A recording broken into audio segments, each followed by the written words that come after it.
The Panic of 1837. Something interesting about my topic is it did not have anything to do with war. It just had many financial problems. My topic is about how in 1837 through 1840, Chicago went through a Great Depression, also known as the Times.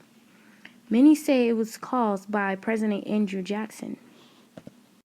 A thing that caused the Panic of 1837 was President Andrew Jackson taking all of the money out of the banks. This also led up to financial problems. Also, what happened was that there was a 6-year depression caused by domestic political conflict.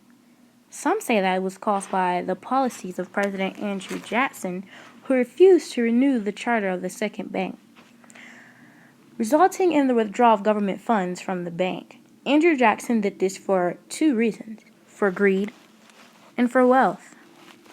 People immediately went into panic because they didn't have any money to provide for their families. The Panic of 1837 was important because of the sudden withdrawal of money from the banks. Every bank decided not to trade with the second bank because it had no money, because Andrew Jackson wanted to take all of the money out of the banks. This turned financial problems into an economic crisis. This was America's first Great Depression. This event did cause huge change afterwards.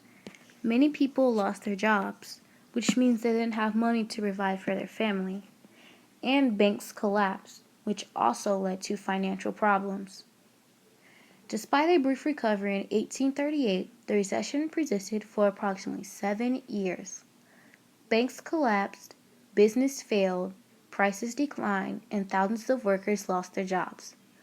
Unemployment may have been as high as 25% in some localities. The years 1837 to 1844 were generally speaking years, in deflation in wages and prices. The Panic of 1837 brought about changes in banking and monetary policy. President Martin Van Buren, 1837 through 1841, our 8th president, moved to office after President Andrew Jackson. He established an independent U.S. Treasury system in 1840 to hold and disperse government funds. Though intentionally defeated, the federal government became permanent in 1846. From that point onward, to help stabilize the national economy, public funds were held in U.S. Treasury and its branches in various cities, rather than its nations, providing banking and financial systems.